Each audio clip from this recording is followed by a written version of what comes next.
따스한 성령님 마음으로 보내 우리 부르신 곳을 하늘드리고 가기 시작합니다.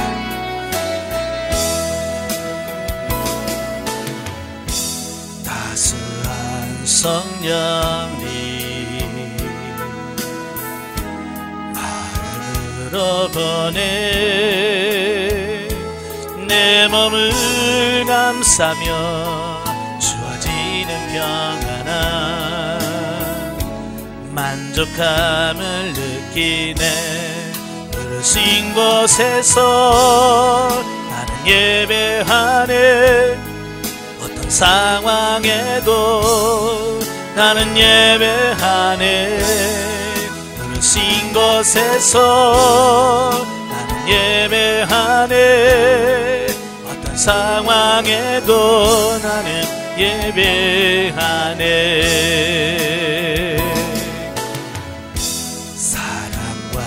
진리에 한 줄기 빛 보내 내 몸을 감싸며 주어지는 평안함 그 사랑을 느끼네. 부르신 곳에서 나는 예배하네. 상황에도 나는 예배하네. 부르신 곳에서 나는 예배하네. 어떤 상황에도 나는 예배하네. 내가 걸어갈 때 길이 되고 사랑할 때 삶이 되는 그곳에서 예배하네. 내가 걸어갈 때 길이 되고 사랑할 때 삶이 되는 그곳에서 예배하네. 부르신 곳에서 나는 예배하네. 어떤 상황에도 나는 노래하네. 부르신 곳에서 나는 예배하네. 어떤 상황에도 나는 예배하네. 아멘. 기도하겠습니다. 은혜로우신 아버지, 정말 우리가 어떤 상황에 처하든 하나님을 예배하며 하나님과 늘 동행하는 삶이 우리 삶을 통해서 나올 수 있도록 도와주옵소서. 오늘도 자아파쇄와 영의 해방 같이 나눌 때에 우리 지각을 열으셔서 알게 하시고 생각나게 하시고 깨닫게 하옵소서. 시종을 맡겨오며 예수님의 이름으로 감사하며 기도합나이다. 아멘. 자, 오늘은 자아의 파쇄와 영의 해방 제6장입니다. 6장 파쇄와 통제, 우리 페이지로 137페이지입니다. 137페이지에 보시면 이제 파쇄와 통제가 나오는데요. 이 통제라고 하는 말을 우리가 보면 통제라고 하는 말을 국어사전에 보니까 일정한 방침이나 목적에 따라 행위를 제한하거나 제약하는 것을 통제라고 그래요. 예. 근데 여기서 말하는 통제는 성령님의 지도와 인도에 따르는 삶을 뜻합니다. 그러니까 성령을 따르려고 하다 보니까 자연스럽게 뭐 해야 돼요? 나에 대해서 제한을 해야 되겠죠. 그죠? 내가 하고 싶어서 성령께서 그거 하지 마라 그러면 네 하고 나를 스스로 다스리고 통제해야 된단 말이에요. 이제 그런 부분이 필요한 거예요. 자, 헌신과 통제. 우리 겉사람이 파쇄되기 위해서는 주님 앞에서의 우리의 헌신이 요구된다 그랬어요. 예, 이 헌신이라고 하는 말도 어떤 일이나 남을 위하여 자신의 이해관계를 생각하지 않고 몸과 마음을 바쳐 있는 힘을 다함이란 뜻이거든요. 이게 헌신이라는 말은 쉽게 말하면 이런 거예요. 내 몸을 내어 맡기는 것이 필요하다. 예, 그러니까 내 자신이 변화되기를 원한다면 주님 나를 써주세요. 나를 마음대로 이렇게 주물러서 나를 변화시켜 주세요라고 나를 주님 앞에 맡겨야 변화가 되는 거지. 그게 없이는 안 된다 그 말입니다. 그러나 우리의 헌신만으로는 모든 문제를 해결할 수 없다. 헌신은 우리 편의 뜻을 나타내는 것으로서 우리의 아무 조건이나 아무 보류함이나 제한 없이 하나님께 드린다는 뜻을 표시하는 것일 뿐이다. 예. 그러니까 헌신이라고 하는 것은 통제의 시작에 불과하지, 예. 예. 통제하기 시작하는 그 시작에 불과하다는 거예요. 예. 다시 말하면 헌신했다고 다 된 것은 아니라는 얘기예요. 우리는 5분이나 1분 내에 우리 자신을 하나님의 손에 맡길 수 있다. 그러나 이것은 하나님이 5분이나 1분 내에 우리 자신을 완전히 처리하셨다는 말이 아니라 우리가 완전히 자신을 헌신하고 싶어 하는 것은 영적인 길에서 시작에 지나지 않는다. 그러니까 헌신은 자아파세의 출발점, 시작에 불과하다, 그 말입니다. 근데 지금 시작도 안 하신 분이 너무 많은 거예요. 그죠? 헌신을 해야 시작하는데 시작도 안 한 사람이 너무 많다는 얘기예요. 예, 이것은 하나님께서 그분의 역사를 다 마치셨다는 말도 아니다. 그러므로 사람이 하나님께 쓰임받을 수 있는가는 헌신만으로 판단할 수는 없다. 헌신이 있어야 할 뿐 아니라 또한 성령의 통제가 필요하다. 성령의 통제는 매우 중요하다. 이것은 우리가 하나님께 쓰임을 받을 수 있는가와 큰 관계를 갖고 있다. 우리의 헌신에 성령의 통제가 있어야 유용한 그릇이 될 수 있다. 헌신이 없을 때 성령의 통제는 많은 경우 어려움에 처한다. 그러나 헌신은 결코 성령의 통제를 대체할 수는 없다. 그러므로 우리는 성령의 통제를 주의해야 한다. 자, 왜냐하면 성령님은 인격적인 분이셔요. 그러니까 강제로 우리 속에 막 들어와서 입 열어 뭐 해 그런 분이 절대로 아니에요. 예, 성령님은 아주 인격적인 거예요. 그래서 자발적으로 내 자신을 내어드려야 하나님께서, 성령께서 우리를 사용할 수 있다는 얘기예요. 예, 그래서 찬양합시다 그랬는데 입을 딱 다물고 하려면 해. 성령한테, 성령이 하려면 해. 그러면 이게 안 되잖아요. 그죠? 내 성대와 나의 목소리와 이 모든 걸 다 성령에게 맡겨서, 그래요, 정말 찬양하기를 원하십니까? 그럼 나를 써서 찬양해 주세요. 그러면 성령께서 내 성대와 이 모든 것을 통해서 하나님을 찬양하는 거죠. 이게 내어드리는 헌신이 없이는 이게 안 된다 그 말이에요. 헌신은 우리가 얻은 빛 안에서, 빛은 이제 조명하심 안에서 하나님께 우리 자신을 드리는 것이고, 통제는 성령의 그분의 빛 안에서 우리를 다루시는 것을 의미합니다. 예, 그러니까 헌신은 우리 입장이고 통제는 하나님의, 성령님의 입장에서 쓰이는 말이에요. 예, 헌신은 우리가 깨달은 것에 따라 드릴 수밖에 없다. 우리는 영적인 눈이 열린 정도에 따라 헌신할 수밖에 없다. 우리의 헌신이 어떤 범위까지 포함되는지는 우리 자신도 잘 모른다. 예, 당연한 거지. 영적으로 성장한 사람만큼 그만큼 자기가 깨달은 것만큼만 내어드릴 수 있는 거예요. 그래서 제가 자꾸 영적인 성장을 얘기하는 이유가 그런 거예요. 성장해야 그만큼 보는 눈이 달라지고 내놓을 수 있는 부분들이 달라진다는 거예요. 우리는 한량 없는 빛으로 가득한 사람이 아니다. 예, 이 말은 무슨 말이에요? 사람마다 그릇의 차이가 있다는 얘기예요. 다 다르다는 얘기예요. 우리가 가진 빛은 상당히 제한되어 있다. 우리가 가장 큰 빛이라고 느끼는 것도 하나님은 흑암으로 보실 수 있다. 우리가 자신의 빛 안에서 하나님께 드린 것은 영영 하나님의 요구를 만족시킬 수 없다. 바꿔 말해서 하나님의 요구는 우리가 드린 것을 훨씬 뛰어넘는다는 것이다. 예, 왜냐하면 우리는 우리 수준에서밖에 할 수 없기 때문에, 그렇잖아요. 내가 드린다고 하지만 내 수준에서밖에 못 드려. 그러니까 하나님이 원하는 수준하고는 수준 차이가 난다는 얘기죠. 예, 그래서 우리가 아는 것이 제한되고 우리의 빛도 제한되어 있기 때문에 우리의 드림은 자연히 하나님의 마음을 만족할 수가 없다. 그러나 성령의 통제는 이와 완전히 다르다. 성령의 통제는 하나님의 빛 안에서 그분이 우리에게 무슨 필요가 있는지를 보시는 것이다. 우리가 보는 것이 아니라 하나님께서 보시는 것이다. 하나님은 우리에게 어떤 필요가 있음을 아실 때 그분의 영으로 말미암아 우리의 겉사람을 파쇄하기 위하여 우리에게 필요한 환경을 안배하신다.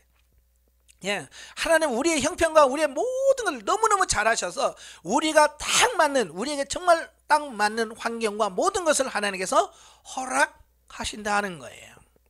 그러니까 여러분의 환경 속에서 하나님 불평할 거 없어요. 하나님 내 이런 환경을 왜 주셨습니까? 그럴 필요 없어요. 하나님 오실 때는요, 우리에게 딱 맞는 거예요. 예. 여러분 아멘이십니까?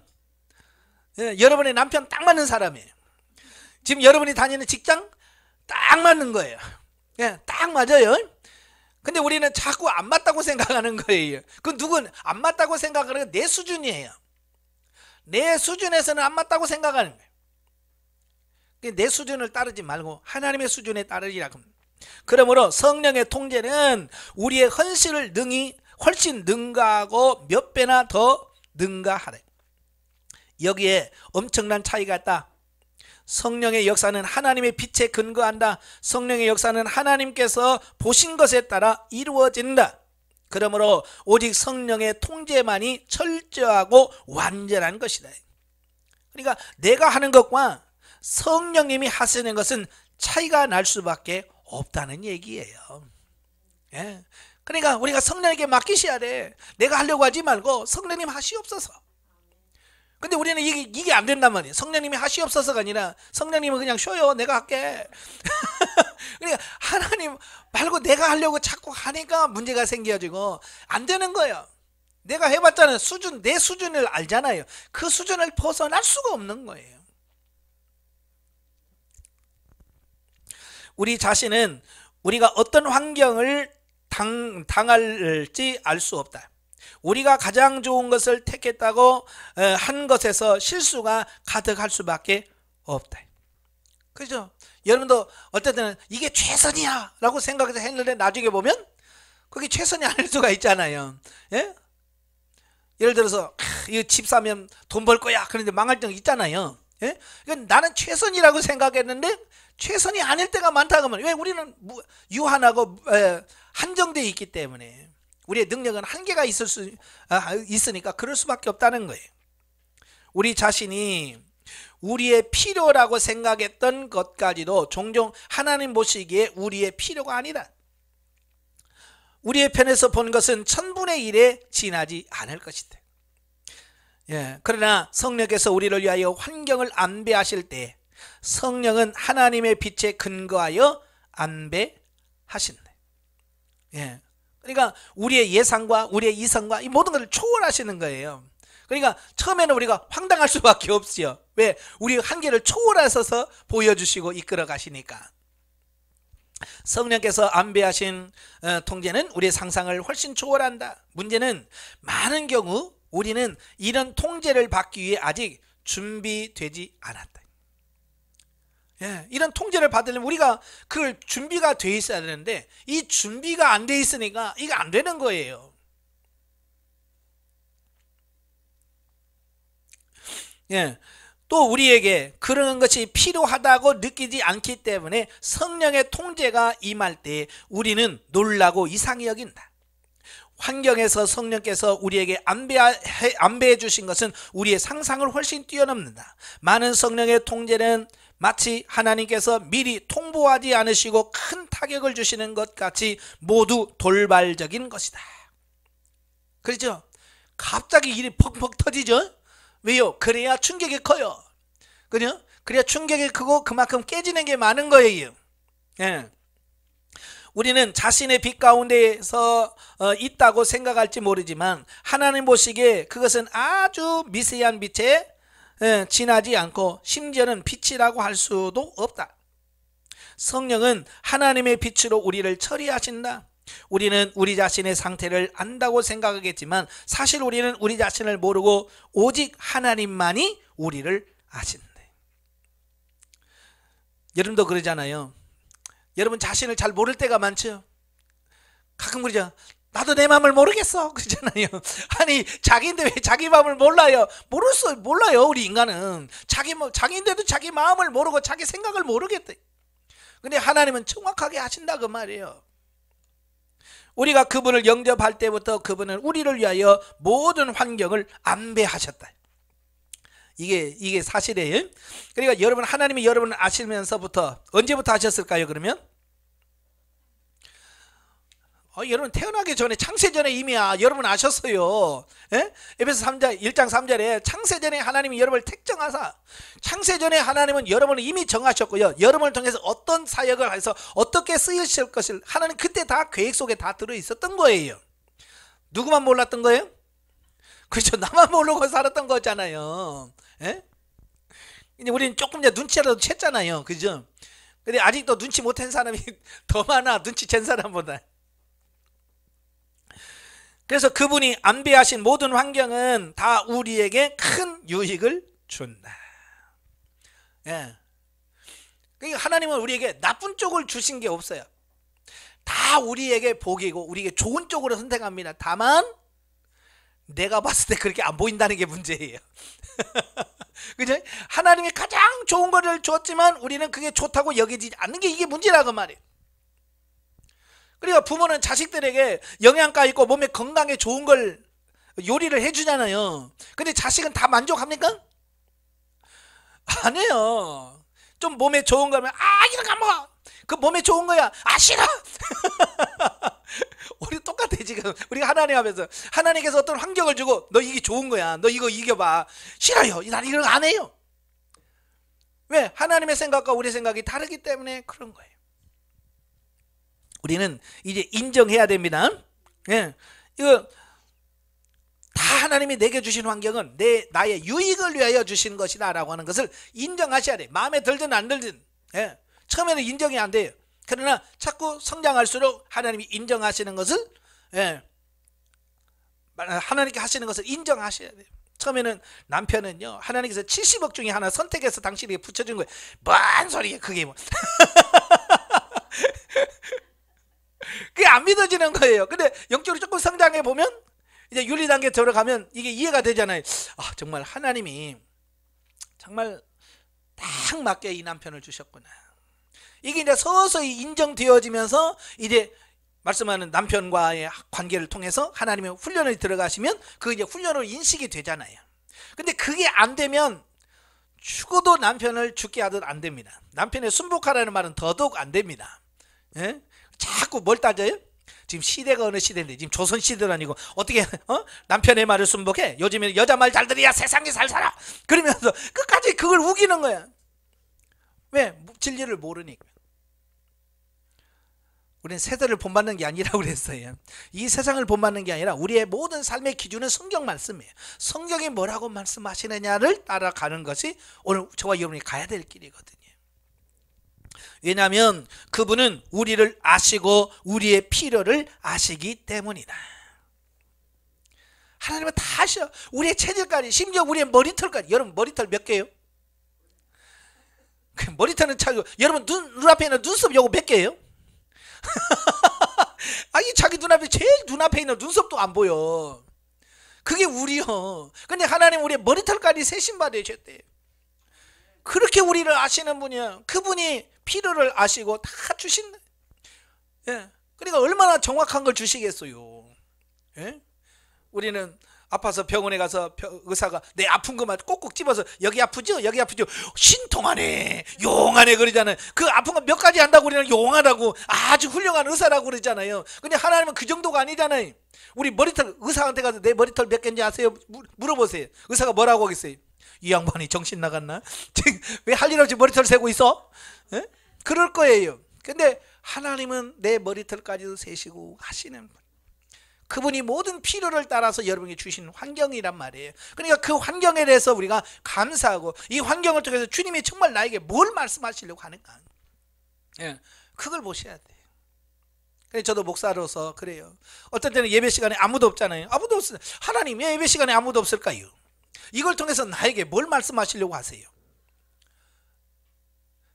그렇게 모든 환경 속에서 하나님이 내게 주셨다면 필요해서 주신 거 아니에요? 근데 그걸 깨달지 못하면 교회는 없어요. 나 오늘 예배 안 드려. 성도도 없는데 무슨 예배 드려? 이렇게 된단 말이에요. 그러니까 아는 것과 모르는 것은 이렇게 차이가 나는 거예요.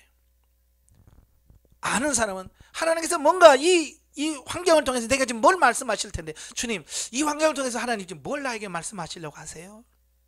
그래서 자꾸 하나님의 뜻을 알려고 하고 하나님의 계획을 알려고 하잖아요. 그러니까 변화되죠. 자, 성령께서 우리 몸에 이루시는 역사에는 긍정적인 부분인 세우는 부분과 부정적인 부분인 허는 부분이 있다. 자, 여러분 영성으로 보면 영훈련하다 보면 하나님이 여러분을 세우는 과정이 있어요. 그리고 허무는 과정이 있어요. 이 두 가지가 있습니다. 네. 거듭난 뒤에 우리 안에 성령이 거하시지만 우리의 겉사람은 그분께 자유함을 드리지 않는다. 예, 육신은 하나님의 성령의 지도에 거부할 수밖에 없어요.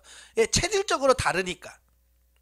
이것은 마치 사람이 좁고 딱딱한 새 신발을 신고서 걷지 못하는 것과 같다.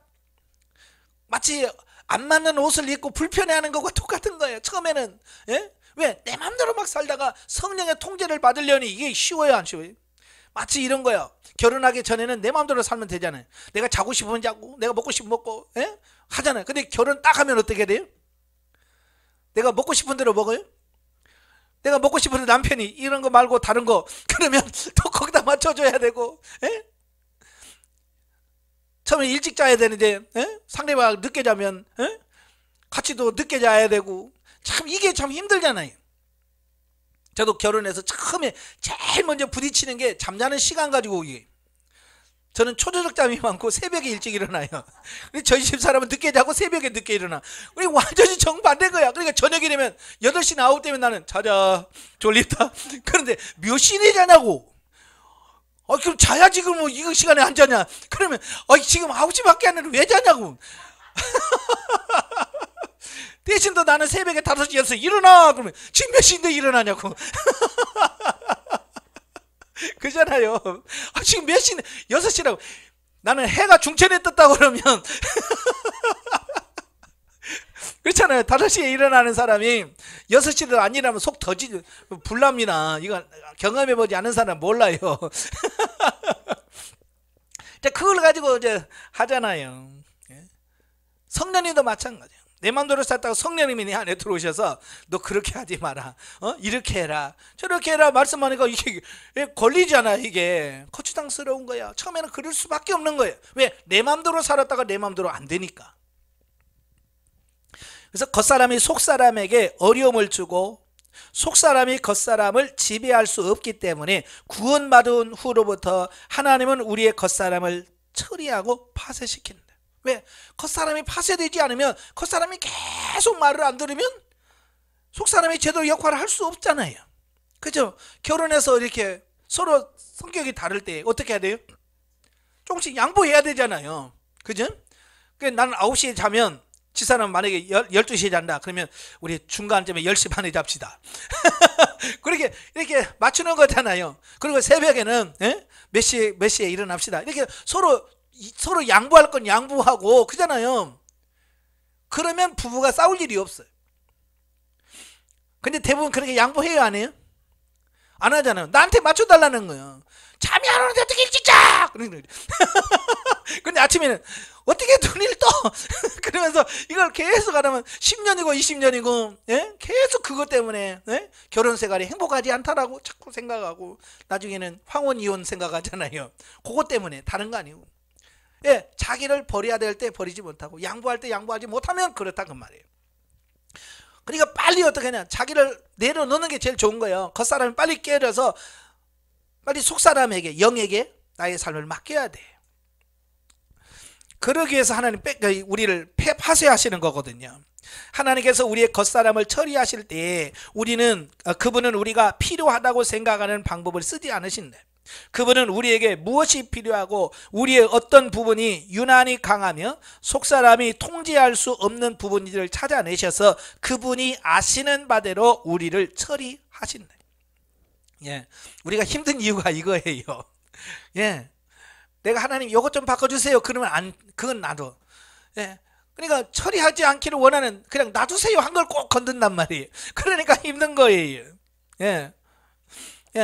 우리가 꼭 불편해하는 것들을 처리하셔요. 성령께서 우리 겉사람을 파쇄시키는 방법은 우리의 속사람을 강하게 하거나 속사람에게 더 많은 은혜를 주시는 것이 아니라 이것은 속사람이 강해질 필요가 없다는 말이 아니라 이 뜻은 우리의 겉사람이 처리하는 데 있어서 달리 하나님의 방법이 있다는 말이에요. 그러니까 겉사람을 깨트리는 방법은 속사람을 강하게 해서는 절대로 깨질 수가 없어요. 다시 말하면 성령은 밖의 일로 말미암아 우리의 겉사람을 쇠약하게 만든다. 이 겉사람은 속사람으로 깨트리는 게 아니라 겉에서 와서 충격을 줘야 깨진다 그 말이에요. 예, 겉사람, 예, 겉으로 밖의 일, 이건 환경이나 어떤 이런 거죠. 대인관계라든지 이런 것들을 말합니다. 겉에서 오는 것들을 파세요. 왜냐하면 우리의 속사람을 사용하여 겉사람을 처리하는 것은 쉬운 일이 아니라, 왜냐하면 이 두 가지의 성질이 다르다는 거예요. 겉사람의 성질과 속사람의 성질이 전혀 다른 거예요. 속사람은 겉사람에게 상처를 주기가 쉽지 않고 타격을 주기도 쉽지 않다. 예. 그러나 겉사람은 밖의 일과 그 성질이 아주 유사해요. 같아요.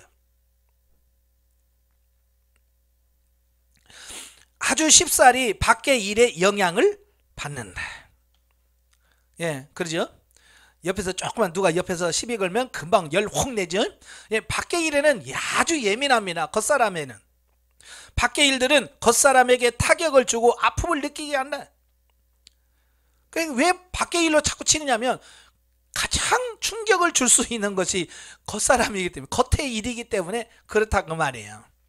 밖의 일들은 속사람이 할 수 있는 것 이상으로 겉사람을 파쇄할 수 있다. 하나님은 밖의 일들로 우리 겉사람을 처리하신다. 예, 밖의 환경과 이런 걸 통해서 우리 겉사람을 깨트리신다라는 사실이에요. 자, 성경은 참새 2마리가 한 아사리온에 팔리는 것이 아니냐, 참새 5마리가 2 아사리온에 팔리는 것이 아니냐라고 말한다. 한 아사리온에 2마리를 사고 2 아사리온에 5마리를 사는 것은 아주 값싼 것이다. 5번째 것은 돈을 지불할 필요가 없이 덤으로 얻는 것이다. 우리가 슈퍼에 가면 1+1, 2+1 있잖아요. 그와 마찬가지로, 예, 한 아사리온에 참새 2마리를 줘요. 근데 2 아사리온을 주면 참새를 5마리를 줘. 원래 몇 마리 줘야 돼? 4마리잖아요. 한 아사리온 2마리니까 2마리에서 4마리 줘야 되는데, 예, 2 아사리온 주면 5마리를 준단 말이에요. 한 마리는 덤이란 말이에요. 예. 그러나 너희 아버지께서 허락하지 않으시면 하나도 땅에 떨어질 수 없느니라고 말합니다. 이렇게 덤으로 주는 그 참새 한 마리도 하나님께서 허락하셔야 떨어져서 잡는 거지, 하나님께서 허락하지 않으면 그 참새 한 마리 떨어지는 그것도 안 된다는 거예요. 또 성경은 너희의 머리카락까지도 세신바 되었느니라고 말한다. 여기서 세었다는 말을 보면 번호를 매겼다라고 하는 말로 번역하는 것이 더 정확하다는 거예요. 그러니까 머리털 하나하나에다가 번호를 매겼다는 거예요. 이거 뭐 1111번, 1112번, 1200 뭐 이렇게 번호를 다 매겼다는 거예요. 번호 먹여도 이거 번호 찾기도 힘들겠네요. 예? 어쨌든 하나님은 그렇게 사소한 부분까지도 그렇게 관심을 가지시고 신경을 쓰신다는 거예요. 머리카락 하나하나를 다 세었을 뿐만 아니라 번호까지 매기셨다. 그러므로 우리는 그리스도에게 임한 모든 환경을 하나님께서 안배하셨음을 이해할 수 있다. 이해하셔야 됩니다. 여러분의 모든 환경은 누가 하셨다고요? 하나님이 하셨다라고 하셔야 돼요. 네. 우리가 우연히 당한 환경이란 없다. 하나님은 모든 것이 그분의 안배 아래 있음을 우리가 보기를 원한다. 그러니까 이제 이게 뭘 드냐면, 이게 모든 것이 하나님의 훈련이라고 하는 것으로 인식이 돼요. 예, 그죠? 아, 이것도 하나님의 훈련이었구나. 이것도 하나님의 훈련이었구나라고 하는 인식을 하면서부터 삶이 조금씩 바뀌어지기 시작하는 거예요. 예. 하나님은 우리의 필요에 근거하여 모든 것을 안배하신다. 그분은 어떤 것이 우리 속에서 가장 유익한지를 아신다. 어떻게 하면 우리의 겉사람을 깨끗이 파쇄할 수 있는지를 아신다. 그분은 우리의 겉사람을 파쇄할 수 있는 밖의 일들이 어떤 것인지를 아신다. 하나님은 철저하게 연구하셨어요. 그래서 우리가 너무너무 잘하셔요. 그래서 여러분 이제 훈련 받을 때 보면 여러분 성질 나게 할 때 기가 막혀요. 딱 그 사람이 한마디만 하면 성질 퐁 납니다. 다른 사람은 아무리 말해도 성질 안 나요. 여러분이 저한테 아무리 욕해도 별로 성질 안 냅니다. 근데 딱 한 사람이 뭐라고 하면 성질 나요. 아, 그 사람은 꼭 어디 가지도 않아. 내 옆에 꼭 붙어 있어. 파트너로 딱 붙어 있거든요. 네. 그래서 그분은 그것을 우리가 한 번, 두 번 계속 당하도록 하신다. 왜 한 번이 갖고 안 되니까. 당신은 하나님 앞에서 과거 5년, 10년 동안 당한 모든 일이 당신을 교육하기에 안배된 것임을 알아야 한다. 그러니까 지금 여러분은 몰랐잖아요. 그죠? 이 사실 몰랐어요. 하나님이 나를 이렇게 겉사람 파쇄하시려고 지금까지 내가 세상에 태어나면서 이 환경 저 환경 주시다는 거 알아요, 몰라요? 몰랐잖아요. 이제서 조금 그랬구나. 이제 우리는 이제서 눈치 좀 채고 있는 거죠. 그래도 어떻게 해요? 계속 여러분의 삶을 되돌아보면 같은 문제가 반복해서 와요. 그죠? 어떤 사람 물질 문제는 계속 물질 문제 뭐 해결되려면 또 오고, 왜냐하면 그 문제가 해결이 안 돼서 해결될 때까지 계속 오는 거예요. 대인관계도 그래요. 예? 남을 용서하지 못하고 이해 못한 사람은 어때요? 조금 어떻게 해서 도망갈까 이사 와버려. 너무 심하면 이사 가버리잖아요. 그러면 또 거기서 또 만나. 그죠? 그래서 계속 끝까지 막 계속 그래요. 왜냐? 내가 안 변하니까. 어디를 가든지 하나님은 나를 깨트리는, 겉사람을 파쇄하는 게 목적이기 때문에 내가 도망가도 또 와. 왜? 하나님의 뜻을 이루어야 되니까. 그러니까 이제는 도망갈 필요 없어요. 그냥 여기 앉아가지고요. 그래요. 주님, 뭐 삶아 드시든지 뭐 쪄먹든지 하나님 마음대로 하십시오. 그냥 잘 하시고 그냥 제자리만 갖다 놓으세요 하고 그냥 하나님께 맡기세요. 예. 만일 당신이 그 일들이 누가 당신을 해하기 위한 것이었다라고 생각한다면 당신은 하나님의 손을 너무 모르는 것이다. 예.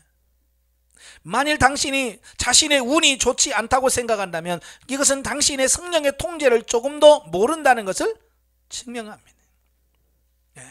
우리 지금까지 하나님이 나를 고치시려고 좀 힘든 환경을 딱 주면 우리는 뭐라고 생각해요?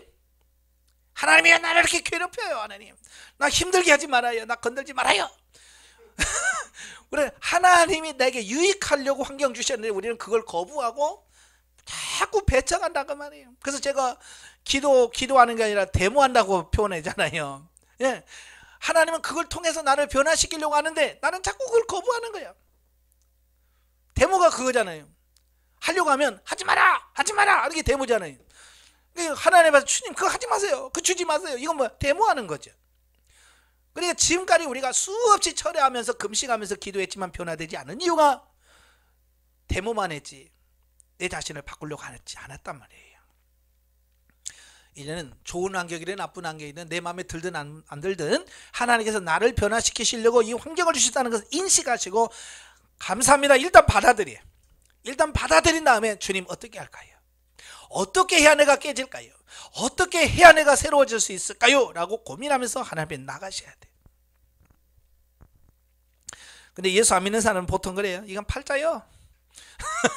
그냥 운명이야 라고 해버린단 말이에요. 운명 아니에요. 하나님의 계획하심. 우리는 우리에게 임한 모든 일이 하나님의 손에 의하여 청량된 것임을 알아야 한다. 다 하나님의 손에서 나온 거예요. 이 모든 것을 우리에게 가장 유익한 것들이다. 우리 자신은 그것을 택하지 않겠지만 하나님은 그것이 우리에게 가장 유익한다는 것을 아신다. 예. 우리는 그거 싫어요 라고 하지만 하나님 편에서는 가장 좋은 것을 우리에게 주신 거라는 사실이에요. 그러니까 우리가 그동안 살면서 얼마나 하나님이 좋다고 주신 걸 우리는 거부하고 거절하고 살았는지를 보셔야 됩니다. 만일 하나님께 이런 통제를 안배하시지 않았다면 우리는 어디로 타락했을지 모른다. 그죠? 어디로 갈지 모르죠. 하나님께서 안 되게 하시고 막으시고 그러니까 우리가 피해서 오다 보니까 지금 이 자리에 앉아 있는 거 아니에요. 그죠? 예? 예, 얼마나 영성훈련 받기 싫어서 뺀질뺀질 했을까요? 그죠? 근데 하나님께서 요리 맞고 저리 맞고 해서 어쩔 수 없이, 예, 그잖아요. 갈 데도 없잖아요 이제. 그래서 이 훈련을 맡게 하시고 변화시키려고 하시는 마지막 코너로 몰아요. 여기까지 하나님이 모셨는데 여기서 또 뺀질뺀질하고 언제나 빠져나갈까 그러고 있다면 소망이 없는 거죠. 그냥 마지막 기회라고 하시고요, 그냥 하세요. 아시겠죠? 예. 이 안배들은 우리를 깨끗이 보존하고 그분의 길에 있게 한다.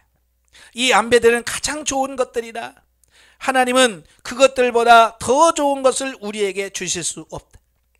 그러니까 지금 여러분이 당한 모든 환경이나 여건은 하나님께서 가장 하나님 편을 보실 때 최선인 거예요.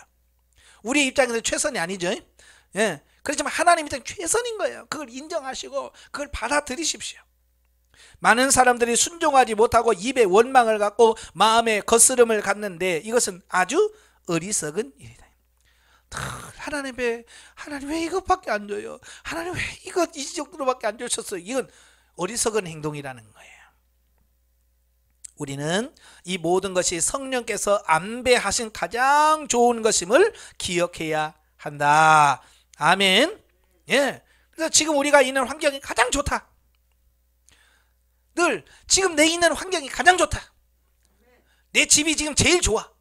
내가 다니는 직장이 제일 좋고, 내가 다니는 교회가 세상에서 제일 좋고, 여러분이 섬기는 목사님이 세상에서 제일 좋고. 아멘이 안 돼요? 아멘 하셔야 돼. 여기 우리는 그걸 인정이 안 되니까 아이고 이놈 교회 언제 받고 그러면서 맨날 어제 조개가 났나 이 교회 났나 맨날 그렇게 하는 거예요. 그러니까 변화가 없는 거예요. 하나님이 제일 좋은 환경을 주셨다라고 인정하시고 시작하십시오. 네. 예. 구원받자마자 성령은 구원받은 사람 위에 이런 역사를 하신다. 그러나 성령께서 자유로이 이런 역사를 하시기 위해 어느 때까지 기다려야 하는가? 언제 성령께서 자유로이 역사하실 수 있는가? 바로 우리가 헌신할 때이다. 구원받은 날부터 성령은 사람 속에서 그를 통제하기 시작합니다. 구원받고 아직 헌신하기 전에 사람은 다 자기만 사랑하고 주님을 사랑하는 마음은 많지 않다. 그러나 나에게 성령의 통제가 없었다고 말할 수는 없다. 그러니까 여러분이 느끼지 못했을지라도 성령은 계속 여러분 안에서 말할 수 없는 탄식으로 기도하고 있었습니다. 얘가 이러면 안 되는데요 하나님, 이 집사가 이러면 안 되는데요, 이 권사가 이러면 안 되는데요 하면서 말할 수 없는 탄식으로 성령께서 내 안에서 울부짖는 거야. 근데 우리는 그걸 못 느끼는 거예요. 그냥 내가 잘 살고 있다고 그냥 착각하면서 그냥 사는 거예요. 오늘도 여러분 안에서 울부짖는 성령님의 음성을 들으셔야 돼요. 성령님의 탄식을 들을 수 있어야 돼요. 성령은 변함없이 그를 위해 안배하셨고 여러 가지 일들로 말미암아 그를 하나님 앞으로 인도하셨으며 그의 겉사람을 깨트리고자 하셨다. 예, 성령님은 끊임없이 우리를 통해서 역사하셨고 지금까지 이끌어 가셨습니다. 그런데 우리가 변화가 없는 이유, 성령이 그렇게 역사하셨는데 왜 우리는 변화가 없는가? 헌신하지 않는 사람에게 성령은 자유로이 역사할 수가 없었다는 거예요. 쉽게 말하면 여러분이 하나님 그래요 나를 변화시켜주세요 라고 하나님께 우리 자신을 온전히 맡기지 않았다는 거예요. 내가 주인 되어서 그냥 내 맘대로만 했지. 그러니까 신앙생활을 수십 년 했어도 변화가 없는 거고요. 성령의 이끌림 받는 삶이 안 나오는 거예요. 도리어 교회 신앙생활 더 오래 했다는 사람 치고 온순한 사람 없더라고요. 어찌 그렇게 강팍한지. 예? 직분이 올라가면 올라갈수록 더 강팍해요. 왜? 성령의 통제에 내 자신을 내어 맡기지 않았기 때문에 그래요. 사람이 하나님의 비춤을 얻고 자신을 하나님께 드린 후에야 비로소 성령은 자유로이 역사하실 수 있습니다. 당신이 자신으로는 살 수 없고 자기를 위해 살 수 없음도 느끼고 당신 편에서 본 미세한 빛으로 하나님 앞에 나와 내 자신을 당신께 드립니다. 살든지 죽든지 내 자신을 당신께 드립니다 라고 말할 정도로 인도될 때 비로소 당신 몸에 있는 성령의 역사가 강화됩니다. 그래서 헌신이 중요한 거라는 거예요. 헌신은 성령께서 자유로이 아무 제한 없이 우리 몸에 역사하실 수 있도록 한다. 예. 지금 문제는 뭐냐? 내가 지금 성령님께 내 자신을 이렇게 맡기고 있는가? 라고 하는 거예요. 내가 몸이 아파요. 병원에서 수술해야 된다고 합니다. 의사가 수술하자고 그래요. 그때 어떻게 할 때 가장 수술이 잘 될까요? 그렇죠. 맡겨야죠. 의사 선생님, 나 죽든지 말든지, 이거 맡기니까 알아서 하세요. 그때 하지. 의사 선생님한테 의사보다 더, 그래서 요거 건들면 안 되고요. 요거 하면 안 되고요. 아프면 안 되고요. 그래서 뭐냐면, 하지 말아요. 그러면 의사가 어떻게 수술을 해요? 그렇잖아요. 그렇잖아요. 의사한테 내 몸을 맡기지도 않고 나를 수술하면 어떻게 하냐고. 하도 안 맡기니까 의사들이 뭐예요? 안 되겠다, 재워야지. 그래서 마취시켜 놓잖아요. 수면 시켜 놔버리잖아요. 술이 뭐 그래 수면해 놓으면 뭐 하는지 모르잖아요. 나중에 정신 차리세요, 정신 차리세요 그러면 하면 벌써 끝나 있잖아요. 가끔 하나님도 여러분 마취를 시켜야 되는데, 그죠? 정신 못 차리고 후다닥 하나님이 하시잖아요. 자, 그러므로 당신이 헌신한 후에 당신의 상상 밖의 환경이 임할 때 그것에 대하여 이상히 여기지 말라.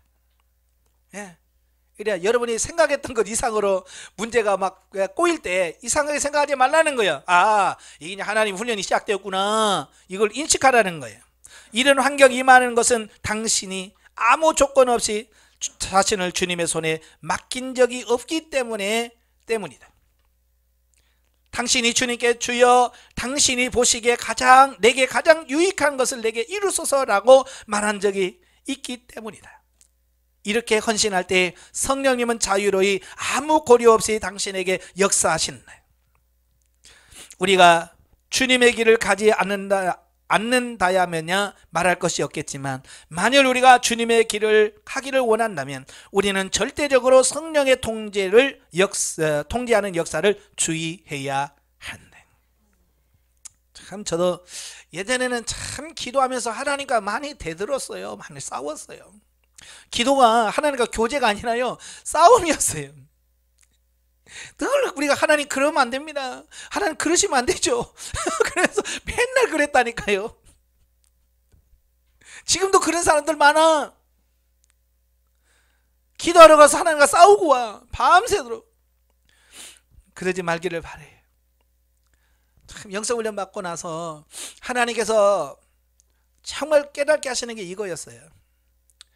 많은 분들이 그래요. 영성훈련 받고 나서 괜히 더 어려워졌어요, 그러신 분이 계시거든요. 그럼 제가 그래요, 그건 정상적인 거예요. 그게 잘 된 거예요. 왜냐? 영성훈련 받기 전에 하나님이 우리를 조금 고치시려고 어려운 환경 줘봐요, 죽는 소리야 되고요. 심지어는 뭐라 그래? 이 사탄은 물러갈지어다 그래. 하나님이 나를 변화시키려고 어떤 문제 주면 이 사탄은 물러가라. 하나님이 갑자기 사탄이 된다니까. 우리가 몰라서 그냥 그렇게 하는 거예요. 왜? 그렇게 배웠잖아요. 하나님은 축복만 주시고 사탄은 저주만 주시는 거예요. 잘된 것은 감사하고 안 되는 것은 대적하라 막 그러잖아요. 안 그래요. 하나님이 택한 백성, 자녀에게도 고난이 옵니다. 어려움이 와요. 왜? 우리를 변화시키려고. 그럴 때 그걸 하나님의 훈련이구나 인식을 해야지. 이 사탄은 물러가라 그러면 이게 절대로 변화가 없습니다. 자, 은혜 받는 최고의 방법. 하나님은 그리스도인에게 그가 구원받은 날부터 그를 온전하게 하여 계속 은혜를 주신다. 왜? 은혜가 아니면 할 수가 없기 때문에. 사람이 하나님 앞에서 은혜를 얻는 여러 가지 방법이 있는데 우리가 이것을 은혜 받는 방법들이라고 합니다. 자, 기도는 은혜를 받는 방법 중에 하나다. 왜냐하면 기도로 말미암아 하나님 앞에서 은혜를 얻을 수 있기 때문이다. 기도하세요. 은혜 받습니다. 그 다음에 뭐예요? 말씀을 듣는 거예요. 은혜 받는 것 중에 한 방법인데 그것은 우리가 말씀을 들음으로써 하나님 앞에 나와 은혜를 얻을 수 있기 때문이다. 은혜 받는 방법이란 말은 매우 적합하다. 수백 년 동안 하나님은 이런 용어를 사용해 오셨다. 우리에게는 은혜를 받기 위한 방법들이 필요하다. 우리가 그리스도인이 된 날부터 우리의 매일의 생활은 은혜 받는 방법 위에 한 가지 방법이 더해지고 계속 더해지는 생활이다. 이것은 우리가 집회에 참석하든 말씀을 듣든 기도를 하든 이것을 하든 저것을 하든 그것들로부터 은혜를 얻어야 한다는 것이에요. 예. 왜? 은혜가 아니면 우리가 살 수 없기 때문에. 여기서 우리가 소홀히 해서는 안 될 은혜 받는 한 가지 방법인 성령의 통제를 주의해야 합니다. 즉 그리스도인의 생활 속에서 대부분의 은혜 받는 방법이 다 성령의 통제 안에 있다는 말이다. 예. 당신의 기도, 당신의 성경 읽기, 당신의 집회, 당신의 말씀 듣기, 당신의 기다림, 당신의 묵상, 당신의 찬미 등 이 모든 은혜 받는 방법들은 성령님의 통제와 비교할 수 없다. 하나님께서 우리에게 주신 많은 은혜 받는 방법 중에서 성령의 통제보다 더 중요한 것은 없다. 성령의 통제가 은혜 받는 최고의 방법이다. 그래서 제가 늘 성령님께 묻는 겁니다. 성경을 읽으면서도 하나님 성령님 어떤 성경을 읽을까요? 어떤 말씀을 읽기를 원하십니까? 찬양을 드리면서도 성령님 어떤 찬양을 드리기를 원하십니까?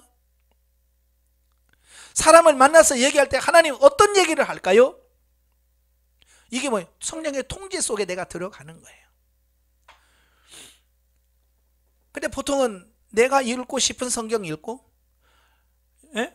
내가 하고 싶은 말 하고, 내가 하고 싶은 기도하고, 내가 하고 싶은 봉사하고 전부 내가잖아. 내가 성령의 통제가 없는 거예요. 성령의 통제가. 돌이켜 우리의 은혜 받는 방법들을 살펴볼 때 우리가 하나님 앞에서 얼마나 걸었는지를 알 수 있다.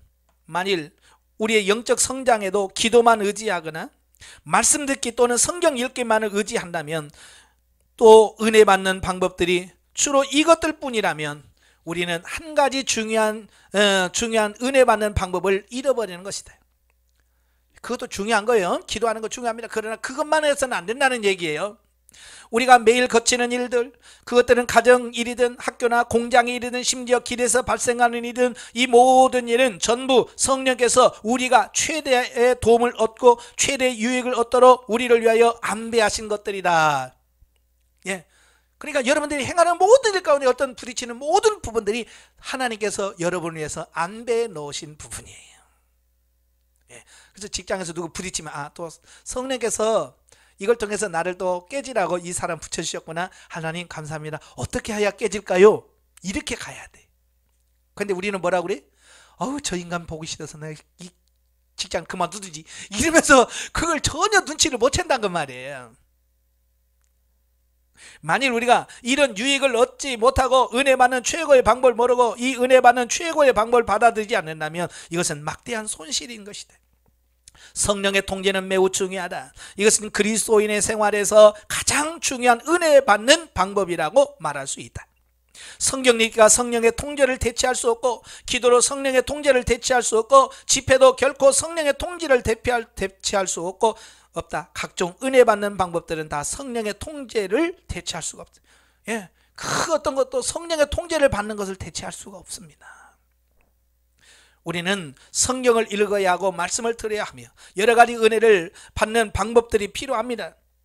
비록 이것들이 우리에게 다 귀중한 것이었지만 그 중에 어떤 것도 성령의 통제를 대체할 수가 없다. 그만큼 성령의 지도 인도를 받는 방법이 그것이 중요하다. 이걸 말씀해 주고 있습니다.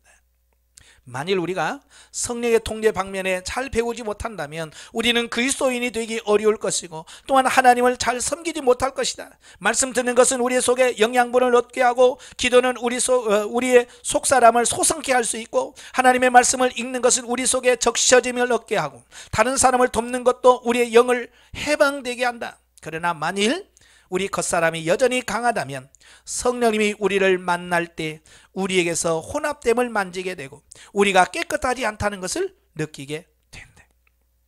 예, 그렇잖아요. 그러니까 교회에서 기도 많이 한다는데 만나보면 말 속에 칼이 들어있고 가시가 들어있고 이런 거 보이잖아요. 그죠? 그러면 성령의 통제를 통해서 처리가 안 되어진 거예요.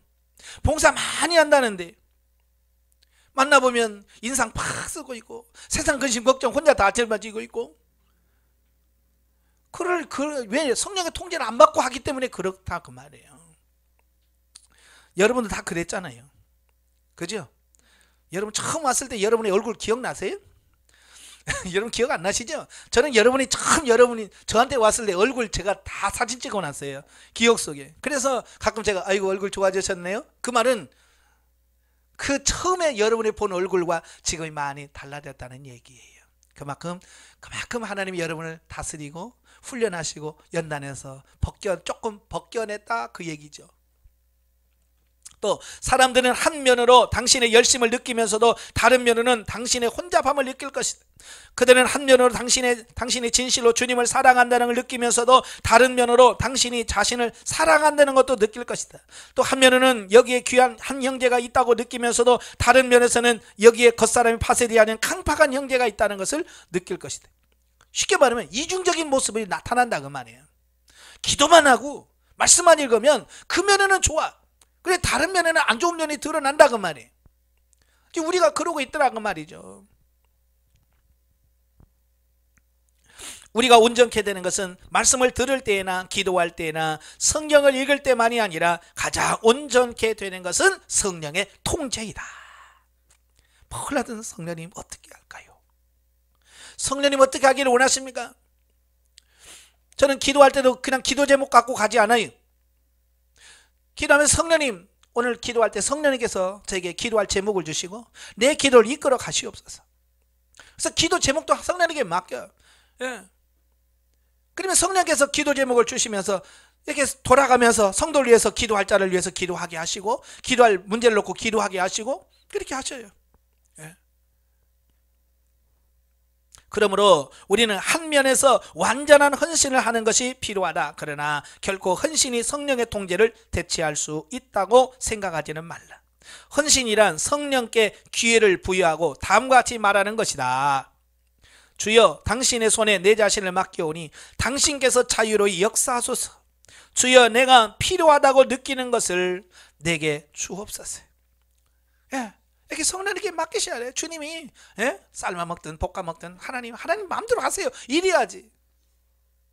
성령께서 안배하시는 것에 대해 굴복할 때 우리는 유익을 얻게 된다. 바로 이 굴복함이 우리에게 유익을 준다. 이 굴복함이 내려놓는 걸 말합니다. 내려놓는 걸 말해요.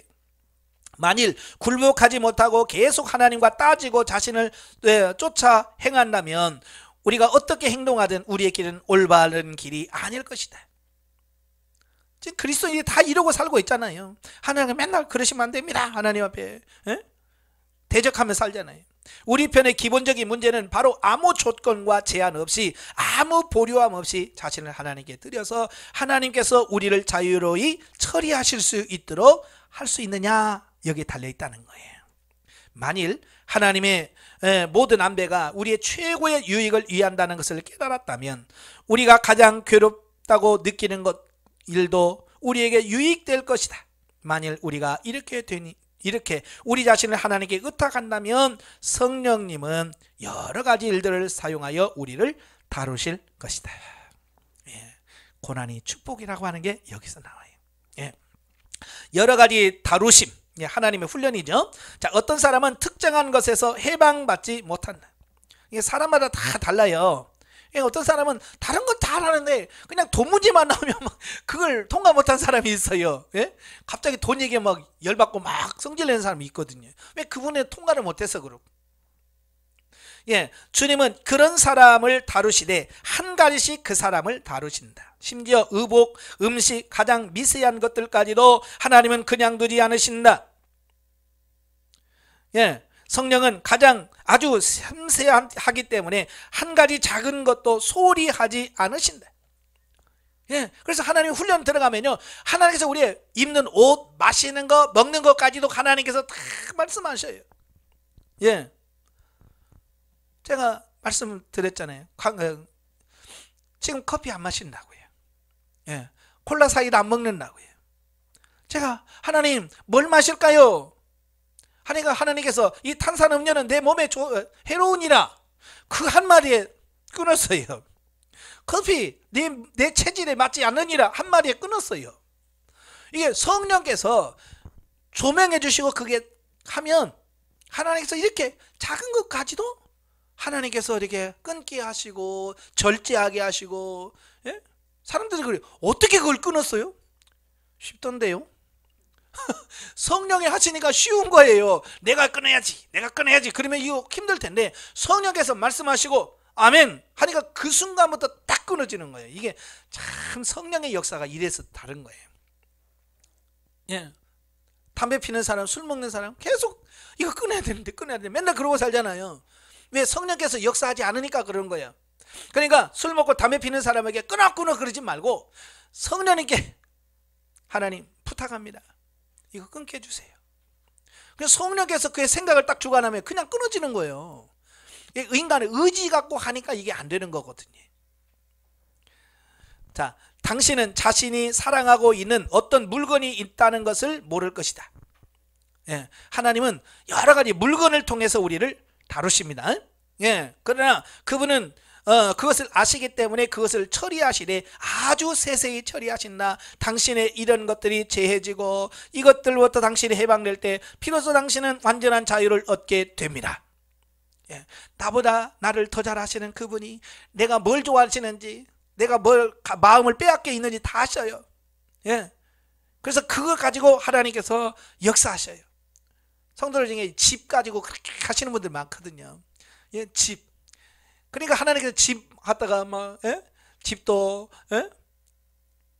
주셨다가 뺏었다가, 예? 또 경매로 넘어가기로 하셨다가, 왜? 그걸 통해서 집에 대한 개념을 완전히 바꾸려고 하시는 거예요. 왜냐하면 지금 우리 성도들도 이 집 하면 뭘 생각나요?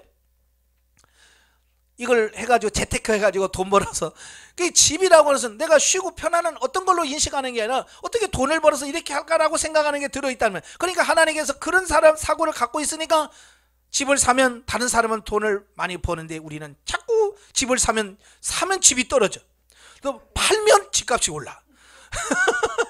그건 뭐냐? 나의 집에 대한 가치관을 바꾸려고 하시는 거거든요.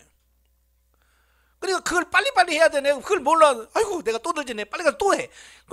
내가 바꿔야 되네. 하지 않고 또 망하고 그랬잖아요.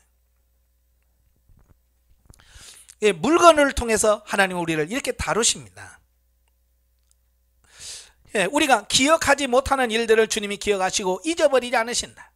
하나님의 역사는 완전하다. 완전한데 이르지 않고는 결코 하나님은 그분의 역사를 멈추지 않으신다. 다른데 이르지 않고서는 하나님은 만족하지 않으신다.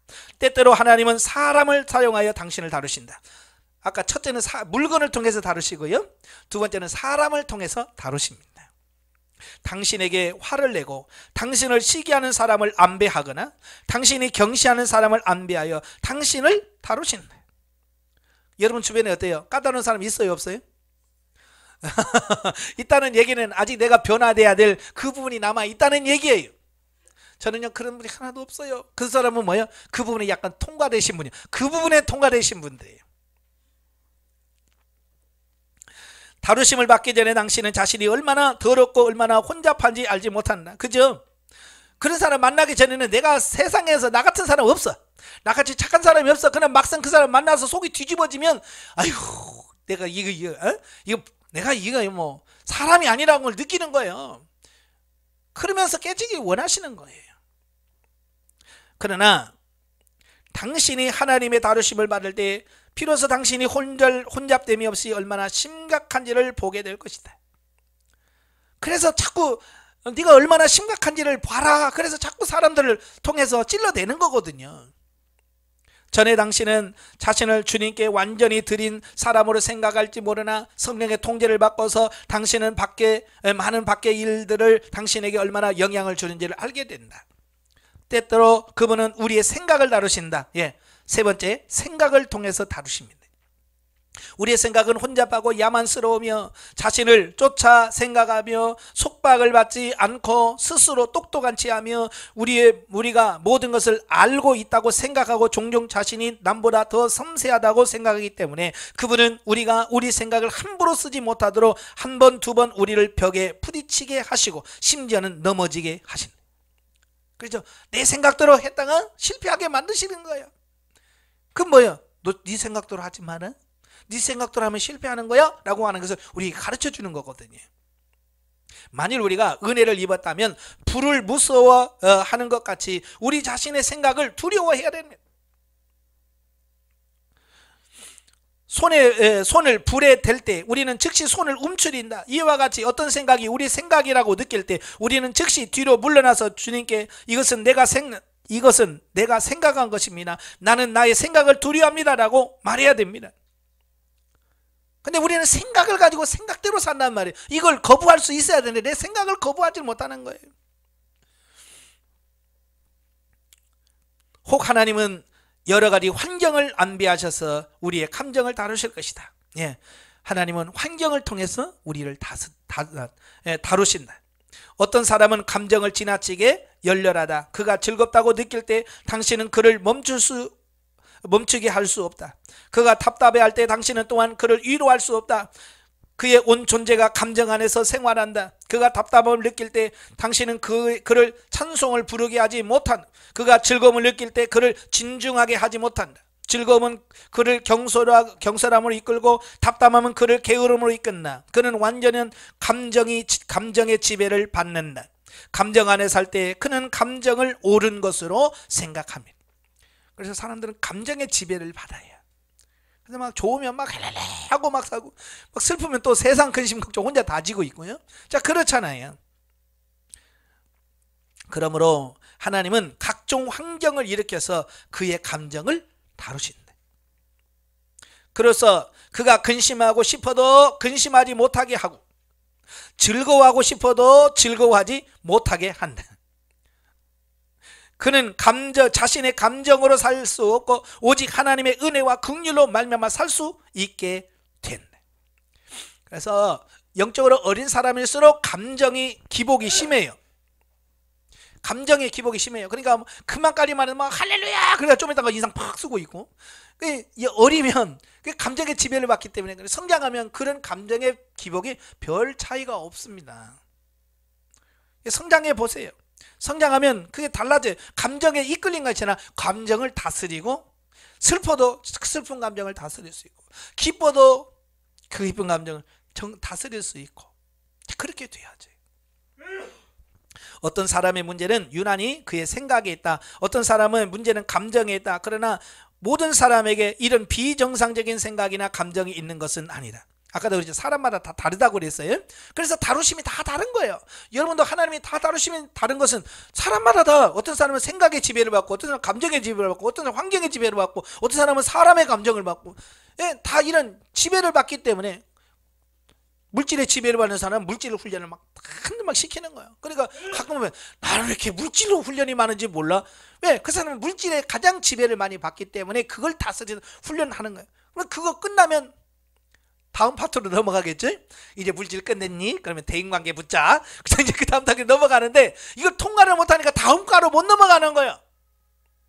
이 과를 많이 통과해야 돼요. 대인관계 통과하고, 물질 문제 통과하고, 환경 문제 통과하고, 감정 문제 통과하고, 이렇게 하나씩 과를 통과해야 되는데 이 첫 관문도 통과를 못했으니 줄줄이 남아있잖아요.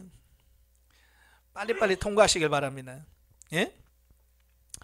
겉사람의 가장 크고 일반적인 문제는 의지에 있다. 사람의 감정이 문제가 되는 이유는 우리의 의지가 아직 다름을 받지 않았기 때문이다. 문제의 뿌리는 우리의 의지에 있다. 우리의 생각이 문제가 되는 것도 우리의 의지가 다름을 받지 않았기 때문이다. 이 문제의 뿌리도 의지에 있다. 우리가 입으로 내 뜻대로 하지 마옵시고 당신의 뜻대로 행하시옵소서 라고 말하는 것은 용이한 일이지만 환경을 만날 때 진정 주님께 역사하시도록 하는가? 그러니까 우리는 입술로만 하는 거예요. 그죠? 내 원대로 마옵시고 아버지의 뜻대로 하옵소서 그리놓고 자기 마음대로 사는 거예요. 그러니까 요것은 하는데 의지가 안 따라주는 이런 경우가 너무 많잖아요. 그러니까 기도하는 거 보면 천상천사요. 그죠? 기도하는 거 보면 어떻게 그렇게 잘해? 천상천사요. 근데 기도 끝나고 나면 악마지. 왜? 의지가 안 따라지기 때문에 그런 거예요. 예. 그래서 자신을 모르는 사람일수록 이런 말을 잘한다. 예. 그러니까 자기 자신이 얼마나 악한지 그걸 모르니까 막 함부로 내뱉는 거죠. 하나님 앞에서 비춤을 받지 않은 사람일수록 하나님께 순종하는 것이 용이하다고 생각합니다. 가볍게 말하는 사람일수록 대가를 지불한 적이 없는 사람임을 알 수 있다. 왜? 모르니까 너무 쉬운 거예요. 그까이 뭐 하지 뭐. 왜? 그 맛이 얼마나 심각한지 모르니까 그러는 거예요. 그걸 아는 사람들은 신중하거든요. 하나님께 친근한 척 말하는 사람은 아마도 하나님과 아주 멀리 떨어져 있을 것이다. 빛이 없는 사람은 친근한 말을 하기 쉬운데 사실 그 사람은 자신이 하나님과 얼마나 멀리 떨어져 있는지를 모른다. 하나님의 처리하심을 받은 후에야 비로소 자신이 얼마나 강팍한 사람이고 얼마나 주장을 내세우는 사람인가를 보게 된다. 그래서 하나님 앞에 서봐야 내가 이런 인간이구나. 그러니까 사도 바울이 왜 하나님 나는 죄인 중에 괴수입니다 라고 했을까? 하나님 앞에 서보니까 자기 모습을 보여지는 거예요. 그러니까 죄인 중에 괴수입니다 라고 고백하지요. 나도 전에는 그 성경 읽으면서 그것은 그냥 단순한 사도 바울의 수사학적 표현이라고 인식을 했어요. 야, 사도 바울은 진짜 표현도 잘한다 그랬는데요, 막상 제가 하나님 앞에 서보니까요, 그건 표현이 아니에요. 진짜 고백이 돼버리는 거야. 정말 내가 죄인 중에 괴수입니다. 내가 죄인 중에 괴수면 이걸 그냥 할 수밖에 없게 만들어버리는 거예요. 하나님은 우리 자신을 부드럽고 온순하게 만들기 위하여 우리의 의지를 처리하신다. 어떤 사람은 자신을 신뢰하고 자신의 의견과 느낌이 항상 옳다고 생각하며 자기의 방법과 관점이 항상 옳다고 생각할 정도로 의지가 강팍하다. 그죠? 다들 보면 다 자기가 옳다고 하잖아요. 그죠? 부부당 내 말 들어. 내가 말이 맞아. 자식들은 내 말이 맞으니까 엄마 말 들어. 내 의지가 그렇게 강하다는 얘기예요. 하나님 앞에서 바울이 은혜를 받은 비결은 여러 가지가 있지만 그중 가장 중요한 것은 빌립보서에서 말한 육체를 신뢰하지 않는 것이 아닌가 생각합니다. 사도 바울이 나는 육체를 신뢰하지 않는다. 나를 이 겉사람을 신뢰하지 않는다라고 말한다는 거예요. 여러분도 여러분 자신을 신뢰하지 않기를 바라요. 우리도 우리 자신의 결정에 대해 확신을 갖지 않을 정도로 하나님의 다루심을 받아야 한다. 하나님은 우리의 과거나 장래가 다 틀렸고 우리에게 주님의 은혜가 필요하다는 것을 시인하도록 계속 우리를 틀린 상태에 내버려 두시는데, 많은 때 주님은 당신의 어떤 결정으로 인해 아주 심각한 결과를 얻게 하신다. 당신이 한 가지 결정을 해도 그 결과가 실패요. 다른 일을 결정해도 그 결과가 실패일 뿐이라 심지어 그분은 어떤 일을 수습할 수 없을 정도로 비참하게 만들어요. 그죠? 왜 여러분을 정말 저 바닥으로 내쳐서 깨트리려고 하니까 뭘 해도 안 되게 하시고 정말 나중에는요, 어떻게 할 수가 없어. 두 손 두 발 다 들고 하나님 제발 살려만 주세요 이럴 때가 그래 본 적 있어요, 없어요? 하나님이 여러분을 그 자리까지도 이끌어 가셔서 여러분을 처리하신다 그 말이에요. 주님은 당신이 어떤 결정을 내릴 때 다음과 같이 말할 수 있도록 계속 당신을 치신다. 즉 주여 저는 지옥불을 두려워하듯이 저의 결정을 두려워합니다. 저의 결정에 문제가 있을까봐 두렵습니다. 저의 관념과 방법에 문제가 있을까 두렵습니다. 주여 저는 잘 틀리는 사람입니다. 제가 틀리는 것은 당연한 것입니다. 주여 만일 당신에게 제가 긍휼을 주시지 않고 저를 부추하시지 않는다면, 당신의 손으로 저를 가로막지 않으신다면 저는 또 틀리게 됩니다. 예, 내가 결정하는 것이 잘못될 수 있고 내가 하는 방법이 틀릴 수 있다는 걸 인식하면 하나님이 도와주셔야 됩니다. 하나님이 하셔야만 됩니다 라는 고백을 해야 된다는 거예요. 여러분 얼마나 그런 기도합니까? 저는 하나님께 묻고 또 묻습니다. 왜? 옛날에는 한번 묻고 하나님 이렇게 할까요? 그냥 생각나면 네 알겠습니다 하고 그냥 뛰어요. 근데 그게 아니란 말이에요. 그렇게 해도 내가 틀릴 수 있다는 걸 아니까 하나님 아까 물었어요. 이렇게 말씀하셨는데 그게 정말 맞습니까? 하나님 정말 그게 하나님의 뜻입니까? 라고 또 반복해서 묻고 하는 거예요. 왜? 그 사람을 신뢰하지 않기 때문에. 내가 언제든지 실패할 수 있고 실수할 수 있다는 걸 알기 때문에 그러는 거예요. 이렇게 될 때 당신의 겉사람은 파쇄되기 시작하고 당신은 자신을 신뢰하지 않게 된다. 많은 때 우리는 가볍게 결정하고 우리의 관념을 그렇게 간단하다. 그러나 우리가 하나님 앞에서 한 번, 두 번 다름을 받고 파쇄되면 여러 번의 실패를 거친 후에는 그분께 굴복하며 하나님 제멋대로 생각하고 결정하지 않겠습니다 라고 고백합니다. 실패를 해봐야 이런 고백이 나오는 거예요. 네. 부부간에도 그렇잖아요. 항상 내 말대로 해요, 내 말대로 해요 했다가 복상 망해봐야 아유 알았어요, 잘못했어요, 당신이 이제 당신 뜻대로 할게요, 그렇게 나오잖아요. 예? 자기 실패를 경험해봐야 아 내가 결정이, 내 판단이 이게 맞지 않구나, 이걸 인정할 때 포기하고 하세요 라고 하는 것처럼 하나님도 그렇게 하신다는 말이에요.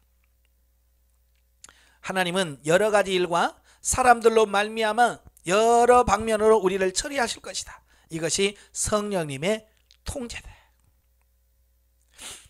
그러니까 마치 이런 거요. 서부 영화 보면 그 야생마들 있잖아요. 막 푸른 철반에 막 갈기를 쫙 날리면서 뛰는 야생마, 힘 있고 그러잖아요. 근데 그건 쓸모가 있어요, 없어요? 쓸모 없어요. 훈련받지 않은 야생마는요, 아무리 힘 좋고 뭘 해도 쓸모가 없어. 왜? 탈 수도 없고 뭘 일할 수도 없어요. 근데 그 야생마를 붙들어다가 어떻게 해요? 훈련시키잖아요. 안장을 치우고 사람이 올라타서 막, 예? 결국 말이 굴복하잖아요. 그래서 나중에는, 예? 이리 하면 이리 가고 저리 하면 빨리 가 그러면 빨리 가고 서 그러면 쏘고, 예, 그렇게 되는 것처럼 우리가 야생마 같은 우리를 성령께서 그렇게 조련하셔서 정말로 훈련되어진 말처럼 성령의 지도인들을 받고 사는 삶으로 우리를 바꾸기를 원하신다 그 말이에요. 어때요? 야생마가 좋아요? 훈련받은 말이 좋아요? 우리 힘드니까 아 주님 그냥 내버려둬, 야생마처럼 그냥 내가 하고 싶은 대로 하고 그냥 그렇게 하다 줄게요. 그러면 안 된단 말이에요. 성령의 통제받는 이 공과를 영원히 결혈해서는 안 될 공과다. 한번 통과해야 돼요. 많은 때 말씀의 공급이 결여될 수도 있고 다른 은혜 받는 방법도 결여될 수 있을지 모르지만 성령의 통제는 이 은혜를 받는 방법을 영원히 결여돼서는 안 된다. 때로는 환경 제한 때문에 우리가 말씀의 공급을 받지 못할 수도 있다. 그러나 성령의 통제는 환경의 제한을 받지 않고 도리어 환경으로 인하여 더욱 나타난다 그 말입니다. 그렇죠? 다른 방법은 못할 수 있어요. 제가 얼마 전에 눈을 수술했잖아요. 한 달 동안 책을 못 보겠더라고. 이게 한 달 동안 성경을 못 봤어요. 안 보이니까.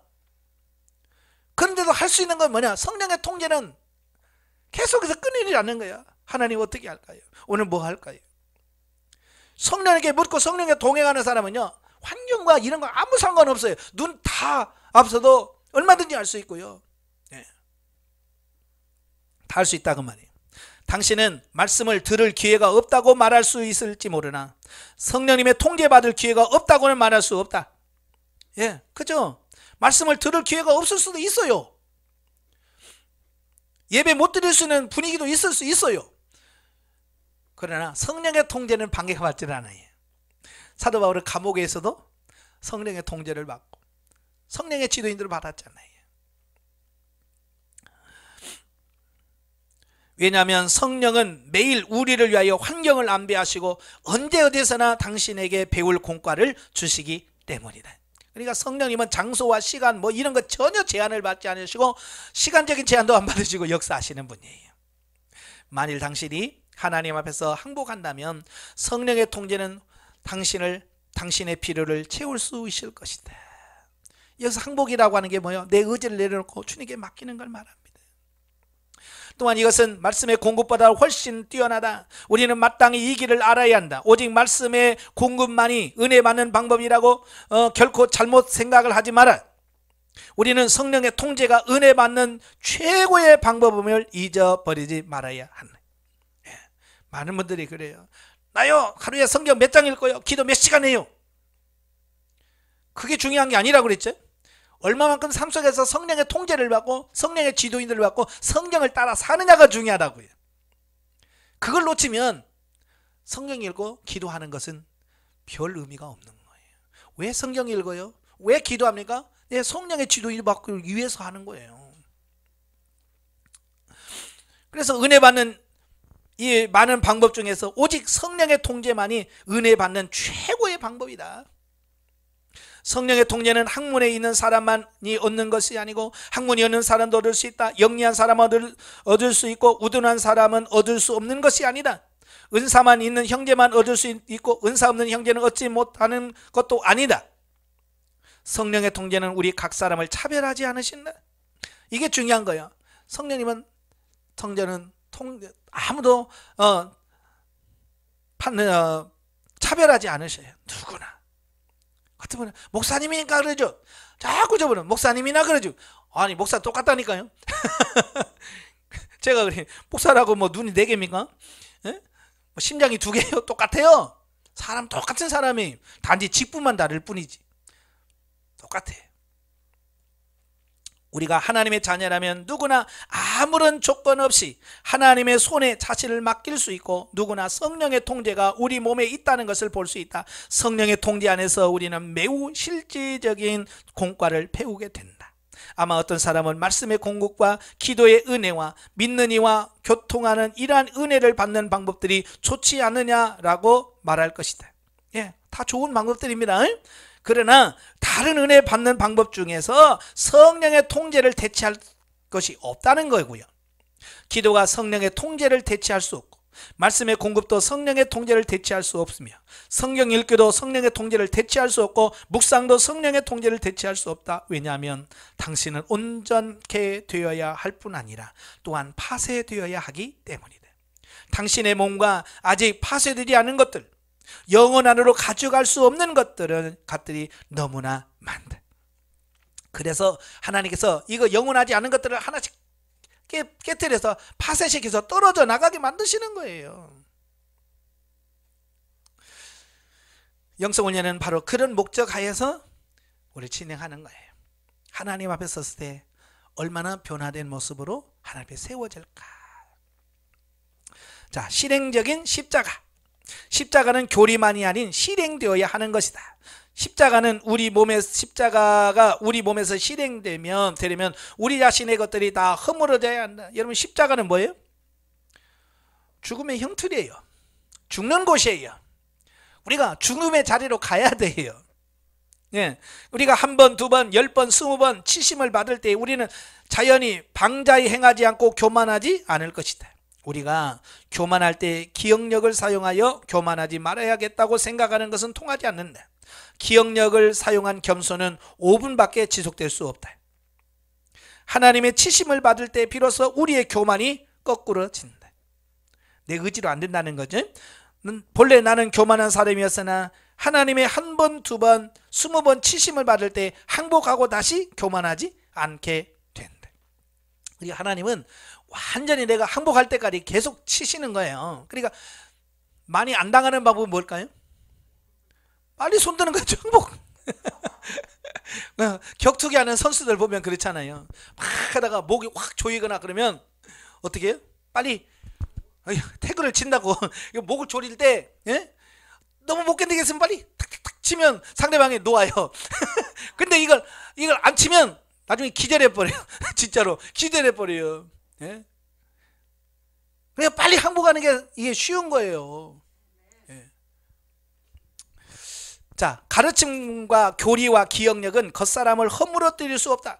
오직 하나님의 채찍과 성령의 통제만이 우리의 겉사람을 허물어뜨릴 수가 있다. 하나님께 어느 정도 다름을 받을 때 나는 감히 교만할 수 없게 된다. 교만할 수가 없어요. 진짜 교만해봐야 하나님 얻어 터진다는 것밖에 모르니까 교만하라고 해도 안 해. 아니 못해. 이 길은 억지로 기억하거나 며칠 전에 어느 형제에게 들은 대로 행하는 것이 아니라 이는 어떤 가르침을 쫓아 행하는 문제가 아니라 내 교만이 제하여지고 쫓겨남으로 불을 두려워하듯 당신의 방법과 관념을 두려워하고 그것에 의해 태워져 고통을 당할까 두려워하는 문제이다. 예? 예수님 말은 내 속에 있는 것이 나오느니라 그랬죠. 내 속에 있는 것이 다 처리되면 나오라고 해도 안 나와. 내 속에 여전히 남아있기 때문에 나오는 거죠. 우리는 기억력을 의지할 것이 아니라 하나님의 은혜를 의지해야 한다. 하나님은 우리가 기억하든 기억하지 못하든 그분께서 원하시는 단계까지 우리를 치신다. 우리는 적당히 하시죠. 하나님 그게 없어요. 적당히 없어요. 하나님 원하는 수준까지 우리를 끌어가시는 거예요. 이런 일만이 믿을 만한 역사요, 오래 지속될 역사이다. 주님께서 이 모든 역사를 우리 몸에 이루신 그때에 우리 속이 은혜를 얻고 우리 속이 강건케 될 뿐만 아니라 전에 주님을 저지하고 주님의 역사와 그분의 뜻을 파괴하며 하나 되지 못했던 겉사람이 이제 더 이상 속사람과 다투지 않고 두렵고 떨림으로 겸손하게 무릎을 꿇게 된다. 아멘. 이 겉사람이 완전 무릎을 꿇고 항복해야 돼. 그래야 우리가 영적인 삶을 살 수가 있는 거예요. 근데 이 겉사람이 팔팔하게 살아있으니 어떻게 하나님 말씀에 굴복해서 하나님 말씀대로 살 수 있겠는가? 네 자식 사랑해라 그래도 겉사람이 네가 말을 들어야 사랑하지. 그렇게 되면 얘가 안 깨져서 그래. 이 겉사람이 남편에게 순복해라. 아이고 남편이 남편 같아야지. 이 겉사람이 깨지지 않은 애가 그런 사람에게는 그걸 기대는 진짜 눈금만큼도 할 수 없는 거예요. 그게 깨져야 돼. 항복해야 정말 주께 아들 해라. 아멘. 그게 되고 아멘이 되고 그렇게 살아질 수 있는 거예요. 되는 거예요. 우리 모든 사람은 주님 앞에서 다름을 받아야 한다.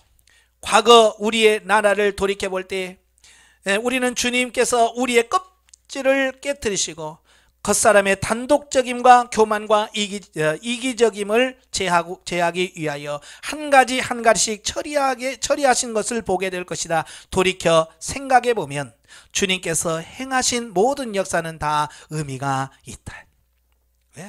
그냥 하나님은 그냥 의미 없이 주시는 게 없어요. 다 길 가다가 넘어져도 의미가 있어요. 그러니까 거기서 넘어져가지고 아이고 다리야 그러지 말고 하나님 왜 넘어졌을까요? 하나님께 좀 물어보죠. 밥 먹다 체하면 또 아이고 괜히 재수 없이 체했네 그러지 말고 하나님 왜 체했나요? 라고 좀 하나님께 좀 물어보고 하나씩 고쳐가는, 왜 우연이 없으니까. 우리는 하나님의 자녀들이 성령의 통제가 무엇인지를 보기를 바란다. 하나님은 사람들이 다 다음 사실을 인식하기를 원하신다. 즉 나 자신은 가난한 사람이고 여러 번 주님을 대적했으며 여러 번 실패했고 수차 빛을 보지 못했고 자신을 쫓아 행하였으며 수차 교만하고 방탕하였습니다. 그러나 이제 나는 주님의 손에 나를 파쇄하심을 알았습니다. 나는 아무 치안과 보류함 없이 주님 손에 자신을 맡기기를 원하고 이 파쇄가 내 몸에서 이루어질 수 있기를 바랍니다. 이런 고백을 하셔야 돼요. 주님 나를 파쇄시켜 주세요. 내 주님 손에 맡깁니다. 주님이 나를 어떻게든 나를 변화시켜 주세요 라고 주님 손에 맡기시길 바래요. 형제자매들이여, 겉사람은 반드시 파쇄되어야 한다. 겉사람이 파쇄되지 않는 상태에서 또 한 번 속사람을 온전케 하려고 하지 마라. 우리가 파쇄의 역사를 주의할 때 온전케 되는 역사는 당연히 이루어진다. 오늘 많은 사람들이 겉사람이 파쇄 없이 영성훈련을 했어요. 3년은 수료해도 삶 속에서 나오지 않은 이유가 뭐예요? 겉사람이 파쇄되지 않았기 때문에, 여전히 겉사람으로 살기 때문에 그런 거예요. 그래서 아무 문제가 없으면 된 것처럼 보여요. 그러나 어떤 환경이나 문제가 오면 금방 또 육신이 드러나고 겉사람이 드러나서 하는 모습을 보잖아요. 이제 왜 그런지 알았잖아요. 그죠? 내가 겉사람이 파쇄되지 않아서 그렇구나. 하나님 내 겉사람을 파쇄시켜 주세요. 내 몸을 드립니다. 나 주님 앞에 항복합니다. 주님 나를 변화시키시고 나를 깨트려 주세요 라고 철저하게 기도하면서 주님 앞에 내맡기시기를 바래요. 그러면 여러분 틀림없이 예수님을 닮아가는 귀한 삶이 나올 겁니다. 기도하겠습니다. 은혜로우신 아버지, 정말 주님은 우리의 겉사람을 파쇄시키시고 우리가 온전히 영중심의 삶을 살기를 원하십니다. 과연 우리가 얼마나 그렇게 노력하고 우리 자신을 들여서 헌신하는지, 우리 자신을 얼마나 주님께 내맡겼는지를 다시 한번 되돌아보게 하시고, 아직까지 주님께 온전히 드리지 못했다고 한다면 이 강의를 통해서 온전히 주님께 내어 맡겨서 정말 주님이 나를 변화시켜 갈 때까지 끝까지 항복하며 주님 앞에 내 자신을 드리는 우리가 되어지게 하옵소서. 예수님의 이름으로 감사하며 기도합나이다. 아멘. 하나님께 은혜입니다.